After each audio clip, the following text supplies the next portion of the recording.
Hello student, good morning.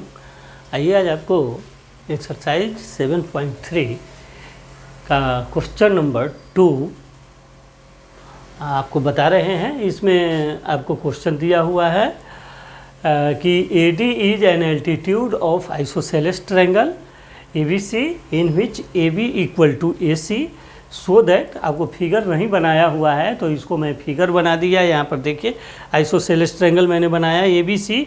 इसमें AD क्या कहता है, एल्टीट्यूड है।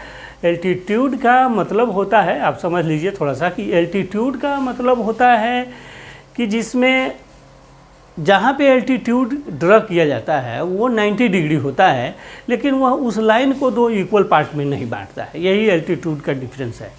परपेंडिकुलर बाइसेक्टर होता है जिसमें 90 डिग्री होता है और वह इक्वल पार्ट में बांटता है।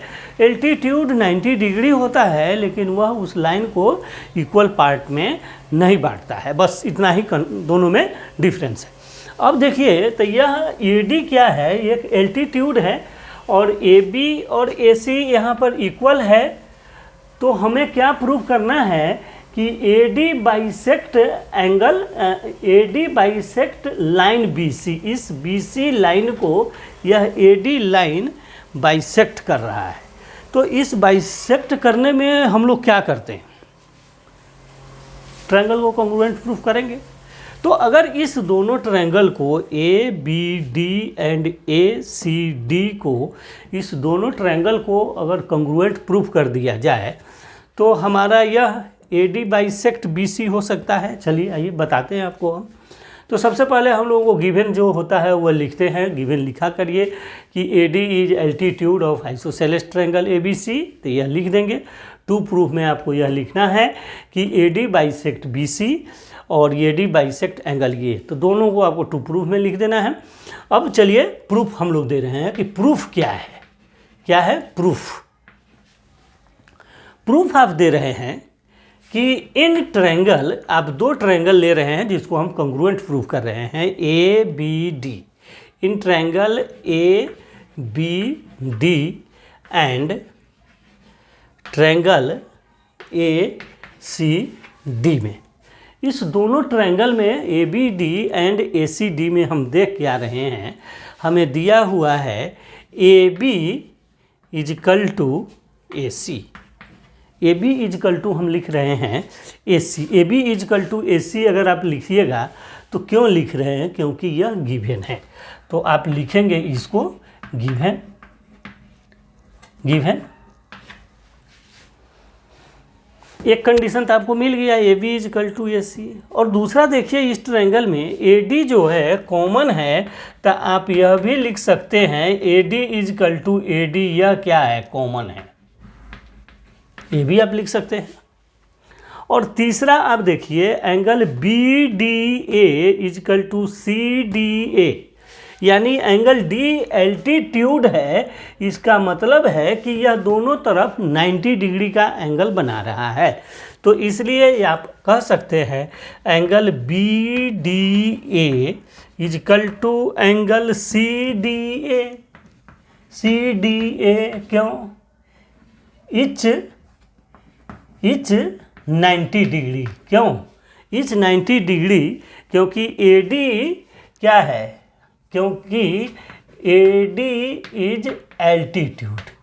आप लिख दीजिए यहाँ पर रीजन, एल्टीट्यूड है इसलिए आप इसको 90 डिग्री कह रहे हैं, is 90 degree because AD is altitude. अब आपको तीन रीजन यहाँ पर मिल चुका है। क्या मिला है? एक 90 डिग्री मिला है, देखिए एक 90 डिग्री, एक हाइपोटेनस और एक साइड। तो बाई RHS आप लिख सकते हैं ट्रायंगल ADB, ट्रायंगल, चाहे यही ट्रायंगल को कह दीजिए, ट्रायंगल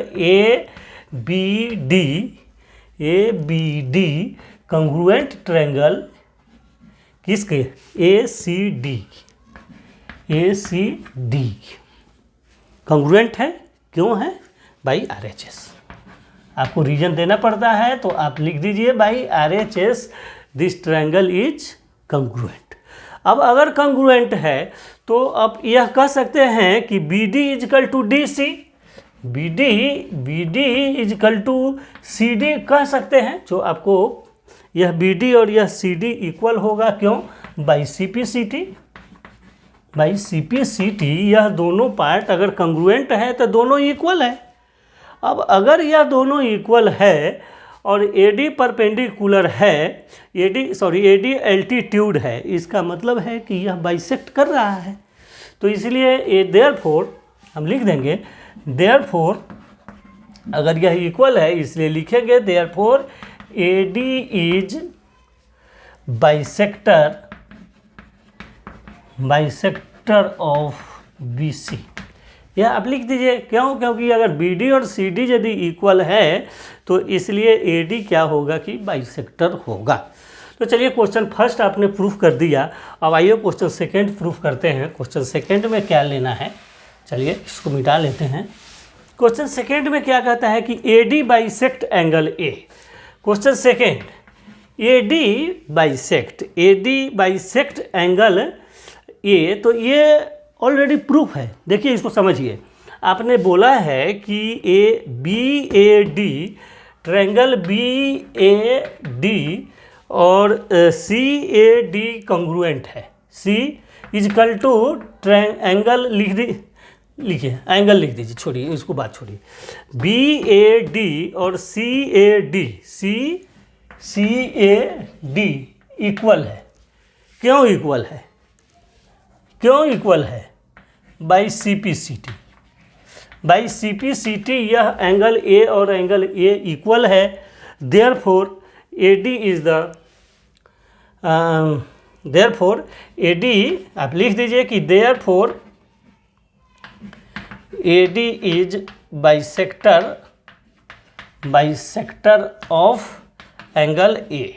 अच्छा, एक लाइन आप इसमें यह कह सकते हैं कि आपने दोनों ट्रायंगल को कंग्रुएंट प्रूफ किया है कि ABD और ACD कंग्रुएंट है।